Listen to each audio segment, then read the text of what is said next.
I'm going to tell you guys a little bit about the political system in Brazil and its major parties.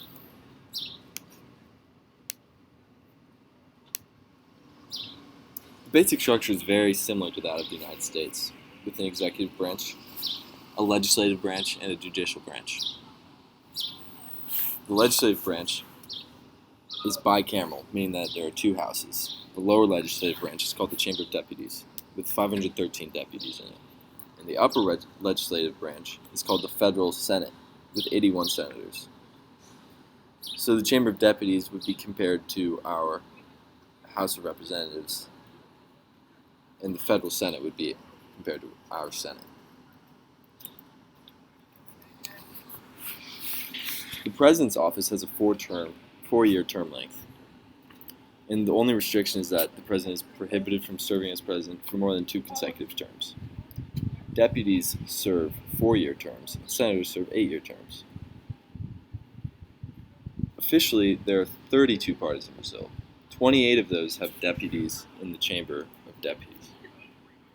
However, the following parties dominate Brazilian politics: the Workers' Party, PT, the Brazilian Democratic Movement Party, PMDB, the Progressive Party, PP, the Brazilian Social Democratic Party, PSDB. The Workers' Party is the party of President Dilma, so it is the ruling party. It is also the party of ex-President Lula and has a left-central agenda. Until recently, the Workers' Party had the most deputies in the chamber, but it lost that plurality in 2014. The Brazilian Democratic Movement Party, after the 2014 elections, now has the most deputies in the chamber, with 68 deputies. It is also the party of the Vice President, Michel Temer, and the party of the President of the Chamber of Deputies, Eduardo Cunha. Next, we have the Progressive Party, with a more right-leaning agenda and a little more religious conservatism, with 47 deputies. Finally, there's the Brazilian Social Democratic Party, with a center-right agenda.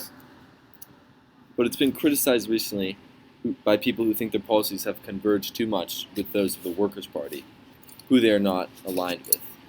It's also the party of ex-President Cardoso. This brings us to coalitions. With 28 parties having members in the Chamber of Deputies, it is nearly impossible for any one party to have a majority in the House, in the Chamber of Deputies. With this, it is impossible for any legislation to get passed without the help of coalitions.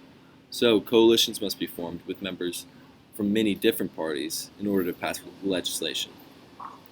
It is traditionally the President's duty to maintain their coalition's control of the majority in the Chamber of Deputies, because without this, none of their policy can be passed into law.